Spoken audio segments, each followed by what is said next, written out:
Great morning class. I hope you all are fine. Today we are going to start with session number 3, which is working with tables. Now firstly the question arises, what is a table? Now a table is nothing but a grid of rows and columns. That means when we intersect our rows and columns together, we get a table. A table is normally similar to a spreadsheet in Excel. Excel में हमने spreadsheet देखी है, तो जो हमारा table होता है ना, वो भी उसी की तरह ही दिखता है. ठीक है. अब हम टेबल बनाते क्यों है? Why do we make a table? We make a table to organize our information in a meaningful manner. हम टेबल को इसलिए बनाते हैं ताकि हमारे पास जो भी इंफॉर्मेशन है, जो भी डेटा है, उसको हम ऑर्गेनाइज कर सके एक मीनिंगफुल मैनर में. तो सबसे पहले हम देखते हैं कि हम कैसे ऑर्गेनाइज कर सकते हैं अपने किसी डेटा इंफॉर्मेशन को with the help of a table. आपको मैं सबसे पहले कुछ ये शीट दिखाती हूँ. इसके अंदर क्या है, कुछ इन्फॉर्मेशन है. इन्फॉर्मेशन कुछ it's in this way that there is a student. एक स्टूडेंट है, उसका रोल नंबर क्या है, 1 है. उसके मार्क्स जो है वो 90 मार्क्स है इंग्लिश के अंदर. नेम उसका अमिता है एंड उसकी हिंदी में मार्क्स क्या है, the marks she has scored in Hindi is 80. Then there is a second student. Her name is Anu. Her roll number is 2 and she has scored 85 marks in Hindi and 95 marks in English. Similarly, I have a third student. Her name is Preeti. English में उसके marks कितने हैं, 97. हिंदी में है 90 and her roll number is 3. Now, it's okay that I'm having this type of information and there are 3 students in this case. But what happens if I'm having 50 or 60 students and I want to know the marks of a student whose roll number is say 47. एक student है 47 roll number का, उसका मुझे हिंदी के marks चाहिए. Now this is very difficult if my data is organized in this manner. अगर मेरा data इस तरीके से represented है तो ये बहुत मुश्किल है कि मैं आपको बोलूँ 47 roll number के student के marks बताओ, क्योंकि ये मैंने भी serial order में organize किया था. अगर मैं इसको random कर दूं, क्योंकि अगर आप इस इंफॉर्मेशन को ध्यान से पढ़ो तो ये ऑर्गेनाइज्ड नहीं है. इस केस में क्या, रोल नंबर पहले है, यहाँ पे आपको नेम पहले मिल रहा है, यहाँ भी नेम पहले मिल रहा है. इस केस में आपको रोल नंबर लास्ट में मिल रहा है, यहाँ पे आपको हिंदी के मार्क्स लास्ट में मिल रहे हैं. मतलब हुआ क्या कि जो जो मेरे को इन्फॉर्मेशन मिलती थी मैं उसके अकॉर्डिंग लिखती तो गई, बट ये जो मेरा डेटा है ये रैंडमली ऑर्गेनाइज्ड है, हैपहैज़र्ड मैनर में ऑर्गेनाइज्ड है, मीनिंगफुल डेटा नहीं है. अगर मैं इसी डेटा को somewhat in this manner organise कर देती, somewhat in this manner, if we see this way, roll number सिर्फ यहाँ रोल नंबर्स ही आएंगे, अगर नेम है तो यहाँ नेम ही आएंगे, over here English marks and on this column Hindi marks. अगर मैं कुछ इस ढंग से ऑर्गेनाइज कर दूँ तो ये बहुत, अब आप इजीली अंडरस्टैंड कर सकते हो ना इसको. अगर मैं बोलूँ रोल नंबर 4 का डेटा बताओ कि हिंदी में मार्क्स कितने हैं, तो मुझे कुछ नहीं करना, जो सीरियल ऑर्डर में जाना है, roll number 4 is over here and I'll check over here कि which column is representing my Hindi. This is my Hindi column. और फिर मैं जब चेक आउट करूंगी तो मेरे 4 रोल नंबर के हिंदी में 95 मार्क्स है. ठीक है, 4 रोल नंबर के हिंदी में 95 मार्क्स हैं. तो मेरे लिए क्या है, बहुत ही ज्यादा इजी हो जाता है अपनी इंफॉर्मेशन को ऑर्गेनाइज करना और उसको एसेस करना, मतलब उसको रीड करना. ठीक है, तो टेबल का बेनिफिट यही होता है कि हम क्या कर सकते हैं, डेटा को ऑर्गेनाइज कर सकते हैं एक बहुत ही मीनिंगफुल मैनर के अंदर. अब हम चलते हैं कुछ terms which are related with a table. अगर आप टेबल को ध्यान से देखो, मैंने इसकी डेफिनेशन क्या बताई थी, it is a grid of rows and columns. तो रोज क्या होती हैं, जो आपकी ये हॉरिजॉन्टल बार्स आपको दिख रहे हैं, दीज आर योर रोज. जो ये हॉरिजॉन्टल यानी एक्स एक्सिस के जो रिस्पेक्ट में आपको दिखेंगी lines, these are your rows. And जो वर्टिकल एक्सिस वाई एक्सिस के रिस्पेक्ट में आपको दिखेंगी वर्टिकल बार्स जो आपको दिख रहे हैं, दीज आर योर कॉलम्स. जैसे इस केस में your roll number, name, file and Hindi, all these are your columns. And ये 1 Amita 90 80 is your first row, second row, sorry first row ये हो जाएगी. रोल नंबर, नेम, फाइल इस ढंग से आप ले सकते हो. Then this is your second, third and fourth row. तो ठीक है, तो हमारा रो एंड कॉलम क्या होता है, जो वर्टिकल बार्स होंगे there will be your column and horizontal bar will your rows. अब अगर आपकी एक रो और एक कॉलम जहां पे इंटरसेक्ट करते हो तो दैट इज योर सेल. ठीक है, सेल क्या होता है, it is an intersection of row and column. जहां पे आपका एक रो और एक कॉलम इंटरसेक्ट करते हो और ये जो आपका रेक्टेंगल बनता है that will be known as your cell. ठीक है, और हम क्या करते हैं, जो ये हर एक सेल होता है इसके अंदर डेटा डालते हैं. जैसे मैंने इस सेल के अंदर क्या डाल रखा है, अमिता डाल रखा है। क्या डाल रखा है? अमिता डाल रखा है। तो आज के टॉपिक में हम क्या करेंगे? Basically we are going to understand how I can insert a table in my PowerPoint presentation. Then we will learn कि how we can format these tables. Formatting कैसे कर सकते हैं tables के अंदर, मतलब हम border कैसे apply कर सकते हैं, इनके अंदर border color कैसे change कर सकते हैं. And at the end we are going to understand another topic which is our alignment. Alignment क्या होता है? Placement of the text. आप text को कैसे रखते हो? जैसे अगर आप इस पेज पे देखो तो ये जो मैंने 3 boxes बनाया ये मेरे सेल को रिप्रेजेंट कर रहे हैं. इसके अंदर जो मैंने लाइन लिखी है वो टॉप पे आ रही है, इसमें जो लिखी that is coming in the centre, and जो मैंने इस लास्ट बॉक्स में लिखी है that is coming in the and, bottom पे आ रही है. तो दिस इज द अलाइनमेंट कि आपका टेक्स्ट कहाँ पर प्लेस हो रहा है, where are you placing your text. तो at the end of the chapter we are going to understand the 6 type of alignments that we can use in our PowerPoint presentation. तो class, I hope you are going to enjoy this lecture. Thank you. Working with tables. Microsoft PowerPoint provides additional feature to organize the information in a tabular format. Microsoft PowerPoint हमें क्या provide करता है? एक feature जिसकी help से हम organise कर सकते हैं अपनी इंफॉर्मेशन, अपने डेटा को इन टैबुलर फॉर्म. टैबुलर का मतलब क्या होता है? टेबल फॉर्म में. A table is a grid of cells arranged in rows and columns. और हमें पता है टेबल किससे बनता है? It is a combination of rows and columns. Tables can often be used as an alternative to spreadsheets.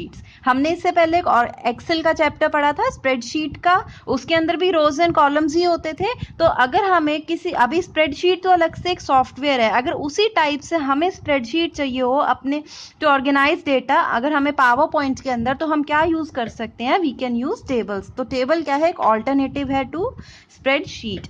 A well or designed table conveys information in a more meaningful way rather than the written text. देखो, एक चीज है आपका table में organised है, एक है आपने सिंपली सारा कुछ लिखते जा रहे हो, तो वो थोड़ा सा ट्रबलसम हो जाता है. तो इसलिए ये बेटर वे होता है.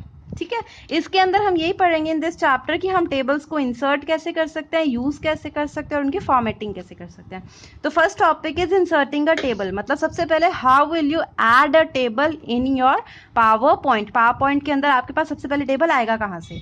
तो to insert a table click on the new slide drop down arrow on the home tab. आपको सबसे पहले होम टैब पे जाना है, न्यू स्लाइड के ऑप्शन पे जाना है, उसके अंदर आपके पास बहुत सारे लेआउट्स आ जाएंगे स्लाइड के. तो from that you have to select title and content. कौन सा लेआउट सेलेक्ट करोगे? Title and content. As and when you will click on this particular layout, जैसे ही आप इस पे क्लिक करोगे insert table dialog box will open. इस डायलॉग बॉक्स के अंदर you have to firstly tell the number of columns, जितने कॉलम्स तुम चाहते हो, एंड नंबर ऑफ रोज जो तुम चाहते हो. After that click on okay. Rows and columns हम पढ़ ही चुके हैं, एक बार फिर से देख लेते हैं कि ये जो आपकी हॉरिजॉन्टल है दीज आर योर रोज, ये जो वर्टिकल बार्स हैं दीज आर योर कॉलम्स, और ये जो एक इंडिविजुअल एलिमेंट होता है intersection of a row and column, उसको क्या बोलते हो? सेल बोलते हो. और जब बहुत सारे सेल्स कंबाइन हो जाते हैं तो हमारा टेबल बन जाता है. ठीक है, तो हमें जब टेबल इंसर्ट करना था तो हमें यही बताना था कि हमें कितनी रो चाहिए, नंबर ऑफ रोज और कितने कॉलम चाहिए. ठीक है, उसके बाद आप ओके पे क्लिक करोगे तो आपका जो टेबल है that will be inserted. Entering data in a table. After inserting table in a slide, follow the steps given below to enter column headings or row entries. Basically table बनाने के बाद अगर आपको उसमें डेटा डालना है तो what you are going to do is, जैसे ये आपका एक टेबल है तो सबसे पहले आप क्या करोगे? हम डेटा किस में एंटर करेंगे? इन सेल्स के अंदर एंटर करेंगे. तो हम किसी भी सेल पे जाएंगे जिसके अंदर हमें डेटा एंटर करना है, हम अपने जो माउस होता है उसको इस सेल पे क्लिक करेंगे. जैसे ही हम सेल पे क्लिक करेंगे तो जो हमारा कर्सर होगा ना वो यहाँ इस सेल पे ब्लिंक करेगा. Once our cursor starts blinking, एक बार उसने ब्लिंक कर दिया तो आपको यहाँ जो भी लिखना है, जैसे आपको अपना नाम लिखना था या ठीक है नेम लिख रहे हो आप अमिता, ठीक है, तो आप नेम लिख रहे हो अमिता, आप टाइप कर दोगे. जैसे ही आप टाइप करोगे तो कीबोर्ड से तो जो भी आपने टाइप किया था वो इसमें अपीयर हो जाएगा. अब जैसे ही आपको नेक्स्ट सेल के अंदर जाना होगा, जब आपको नेक्स्ट सेल में जाना हो तो आप क्या करोगे? एक की को प्रेस करोगे, कीबोर्ड पे होती है, और उससे आप इस नेक्स्ट सेल पे आ जाओगे और टाइप कर सकते हो. और वो कौन सी की होती है? वो होती है आपकी टैब की, TAB, टैब. ठीक है, तो आप क्या करोगे, जैसे ही आपने जो यहाँ लिखा था वो कंप्लीट होगा। कीबोर्ड पे की होती है जिसका नाम होता है टैब, आप उस की पे प्रेस करो। जैसे ही आप प्रेस करोगे तो आप नेक्स्ट सेल के ऊपर क्या आ जाओगे, आपका कर्सर प्लेस हो जाएगा और आप इसमें क्या कर सकते हो, टाइप कर सकते हो। तो वो यही बोल रहा है, place the mouse pointer in the first cell of the table and type. उसके बाद क्या है, press tab key, press tab key to take the insertion point to next cell. अगर आपको नेक्स्ट सेल पे जाना है तो you have to press which key, tab key. Type heading for the next cell, similarly आप next cell की information डाल सकते हो, फिर टैब पे क्लिक करते जाओ। जैसे जैसे आप टैब पे क्लिक करते जाओगे तो आप क्या होगा, नेक्स्ट सेल पे जाते जाओगे। Next is your table tools.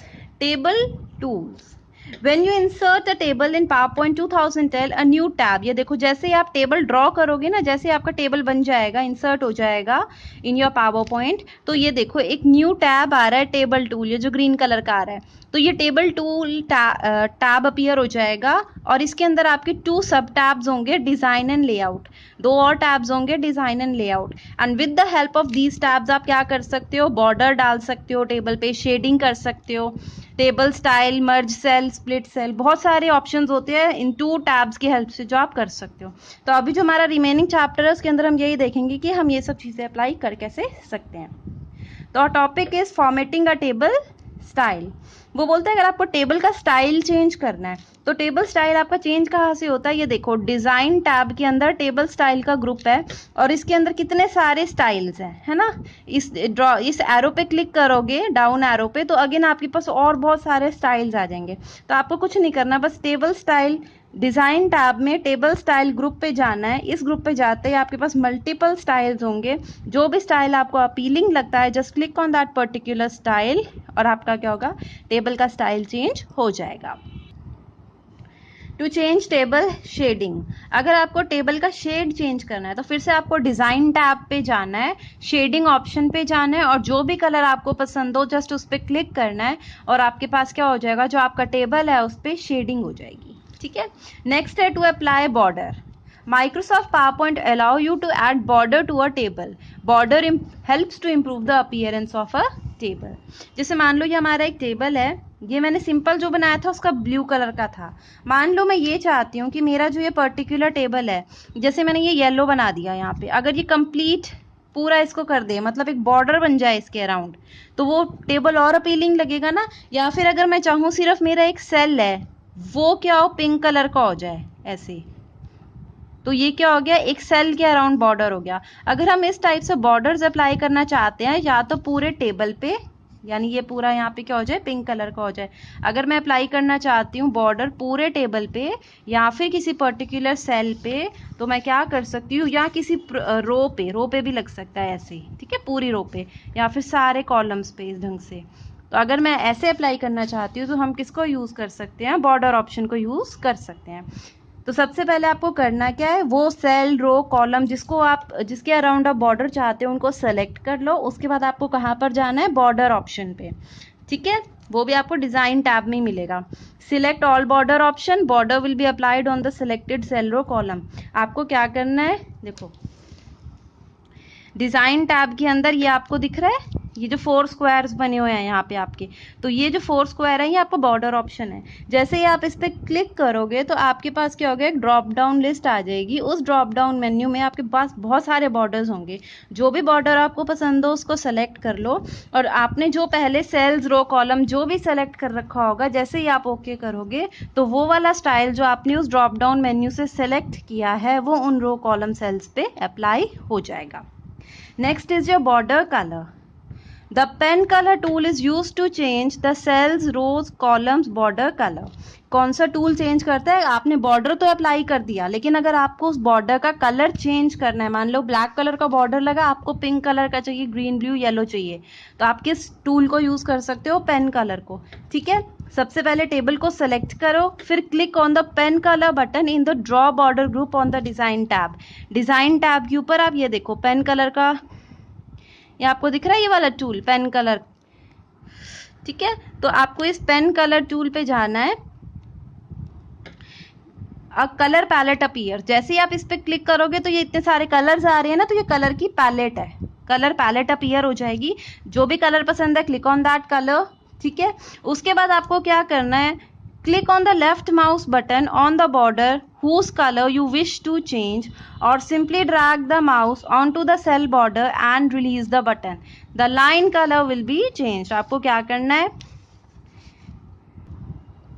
से आपको इस सेल का बॉर्डर कलर चेंज करना था, तो पेन कलर पे क्लिक करने के बाद आप इस बॉर्डर पे आओगे। आपको पता है जो आपका माउस होता है, हमारा जो माउस होता है उसके हमारे पास क्या होते हैं, 2 बटन्स होते हैं। ये वाला आपका होता है लेफ्ट बटन और ये होता है आपका राइट बटन।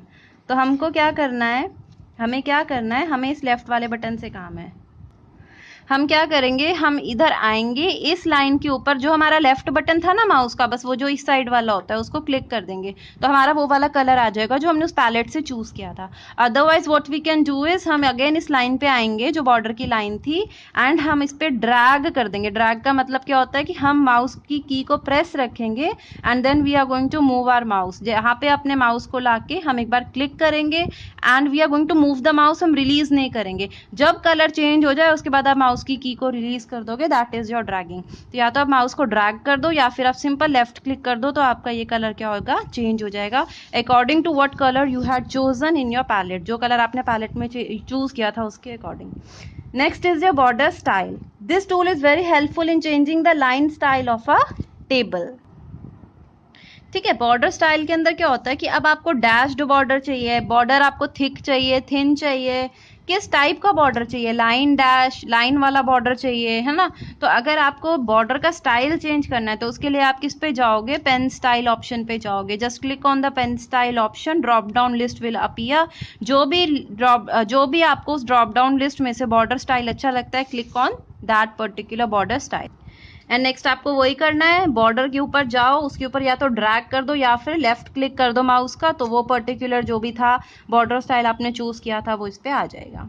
नेक्स्ट इज जो अलाइनिंग टेक्स्ट। अलाइनमेंट का मतलब आपको पता ही है, हमने बहुत बार पढ़ चुके हैं। Positioning of text in a table, cell, row, column. इसको पहले हम एक बार देख लेते हैं फिर हम समझेंगे इसमें से। जैसे मान लो ये हमारी अलाइनमेंट है, हमें पता है हमारा टेबल इस फॉर्म में होता है, रोज एंड कॉलम्स की। मान लो मैंने सेल बना रखे हैं, इंडिविजुअल सेल रिप्रेजेंट किया है मेरी तरफ से मैंने। तो अब आप इसके अंदर देखो, तो इस सेल के अंदर आप जो भी लिख रहे हो वो टॉप पे आ रहा है, आप इस सेल में जो भी लिख रहे हो वो बॉटम पे आ रहा है, आप इस सेल में जो भी लिख रहे हो it is starting from the centre. मतलब आपका टेक्स्ट कहाँ पोजीशनड है, कहाँ पे है, वो आपके सेल के रिलेशन में टॉप पे है, बॉटम पे और सेंटर में है। तो यानी आप टेक्स्ट को किस ढंग से पोजीशन करना चाहते हो, किस ढंग से उसको रखना चाहते हो, दैट इज योर अलाइनमेंट। तो alignment refers to positioning of text. By default हमेशा टॉप रहेगी, लेकिन आपके पास 6 अलाइनमेंट होती हैं। एक होती है लेफ्ट, सेंटर, राइट, फिर होती है top, centre, vertically and bottom. तो आपको कुछ नहीं करना होता, अगर अलाइनमेंट चेंज करनी हो, जिस भी सेल के अलाइनमेंट को चेंज करना है, सबसे पहले उस सेल को सेलेक्ट कर लो और उसके बाद लेआउट टैब में जाके जो भी अलाइनमेंट आपको पसंद हो उस पर क्लिक कर दो, तो आपकी वो पर्टिकुलर अलाइनमेंट आ जाएगी। जैसे आप यहाँ देख सकते हो लेआउट टैब के अंदर यहाँ 6 अलाइनमेंट्स है आपकी, left, centre, right, top, centre, vertical, bottom. तो आपने सेल को क्लिक करके जो भी अलाइनमेंट आपको पसंद हो, just click on that particular button option और आपका क्या होगा, वो वाली अलाइनमेंट आपकी हो जाएगी उस पर्टिकुलर सेल की। So class, I hope you have understood the concept of a table, how you can apply various effects in a table, how you can use the border color, and at the end I hope you have understood the concept of alignment, that how you can place the alignment at the top, center, bottom of your cell. Class, I hope you have understood the topic. Thank you.